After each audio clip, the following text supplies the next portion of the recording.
Pak Anies pilihan. Ini yang pertama. Cuma dari ketiga-tiganya sama-sama pilihan ini, yang saya dengar dari sebagian kiai, kayaknya condong sama salah satunya yang lebih muda, lebih junior gitu ya. Mengapa? Ya mungkin kalau yang senior biar apa ya? Tapi benar senior nanti wakilnya apa namanya?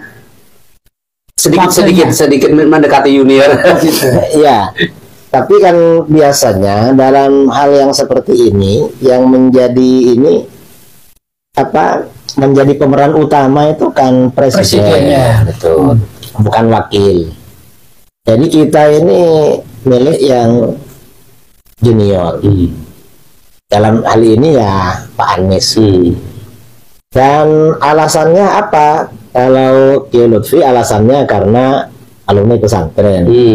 Kalau saya alasannya suka-suka aja.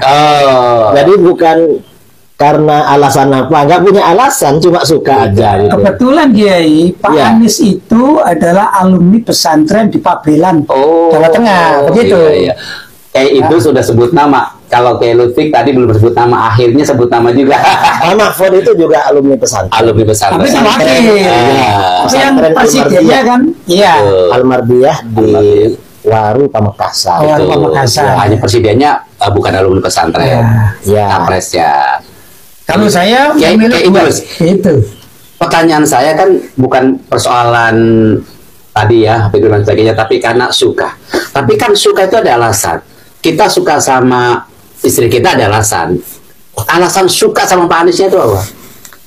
Alasan suka sama Pak Anies ini, menurut saya prestasinya luar biasa. Prestasinya terbukti ya. Selama menjadi Gubernur DKI Jakarta. Gubernur.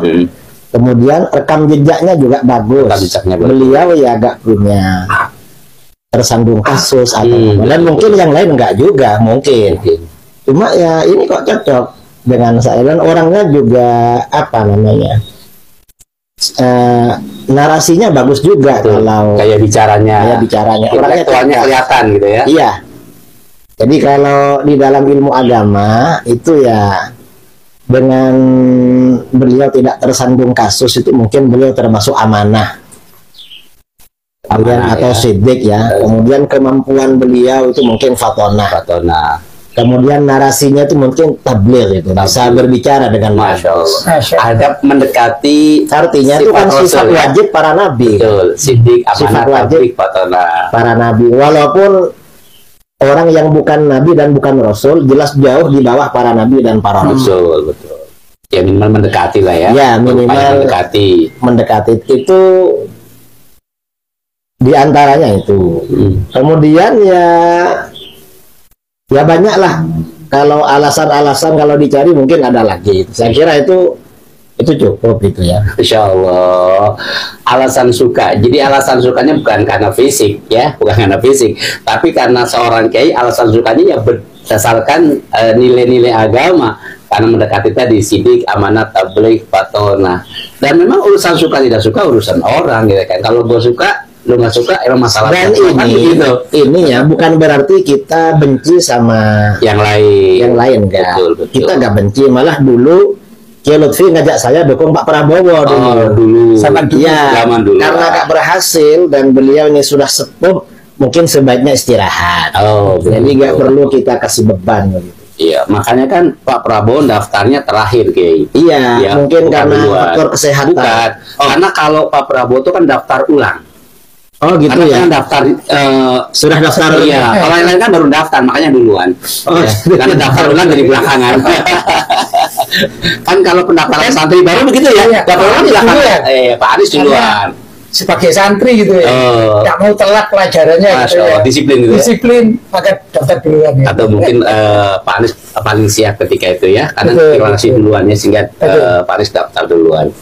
Alhamdulillah, Kiai Lutfi, andaikan Allah takdirkan Pak Anies jadi presiden, apa yang ingin diharapkan dari Pak Anies untuk kalangan Nahdliyin? Kalau saya walaupun saya orang Nahdien ya, saya ingin yang dipikirkan Pak Anies itu bangsa dan negara. Ini cita-cita ulama zaman dahulu kala dan ini sudah terngiang di telinga kita-kita. Gimana sih Indonesia menjadi baldatun thayyibatun wa rabbun ghafur, kan begitu. Nah, ini apa ya, jargon atau moto, ini kan moto pesantren ini. Baldatun, jadikanlah balda itu negara Indonesia. Thayyibatun, yang baik, wa rabbun, dan kita mempunyai Tuhan yaitu Allah Ghafur, mengampuni semua masyarakat Indonesia. Sehingga kita ingin bangsa Indonesia itu diampuni oleh Allah. Caranya bagaimana? Dekatkanlah masyarakat Indonesia kepada syariat Islam yang sudah diajarkan di pesantren-pesantren.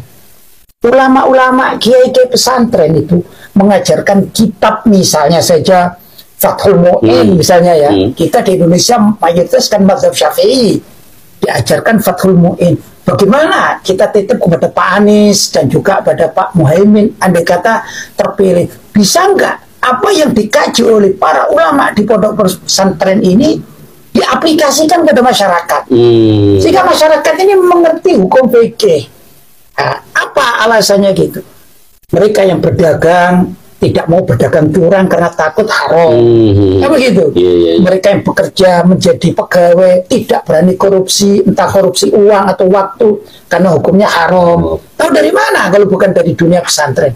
Maka saya titip juga kepada Pak Anies dan Pak Muhaimin Iskandar, ayo jadikan kitab Fathul Mu'in minimal seperti itu untuk kajian di masyarakat Indonesia yang agamis ini. Masya Allah, tabarakallah, luar biasa. Mudah-mudahan diijabah sama Allah Subhanahu wa Ta'ala untuk NKRI yang bermartabat, NKRI yang penuh dengan nilai-nilai religius. Kiai Idrus. Nah, kalau Kiai Idrus memang harus sedikit-sedikit agak-agak ngeri-ngeri sudah pengennya ke beliau. Kiai Idrus, kan kalau lihat pertarungan sekarang Kiai Idrus nih kan. Sebentar. Ini yang paling muda di antara kita, yang paling energi. Iya, makanya. Silakan. Pokoknya terbuka beliau tadi kan. Ini kan wakilnya Pak Anies, Caimin dari kalangan NU, kemudian wakilnya Pak Ganjar juga Pak Mahfud dari kalangan NU. Ini dua-duanya kelihatannya kan memang berbackground NU. Pengamatan Kiai, bocorannya, kira-kira sama-sama NU yang banyak digandrungi warga Nahdien di bawah yang mana kira-kira? Obrolan-obrolan lah bocorannya. Atau yang punya apa namanya bobot di antara dua itu di kalangan itu?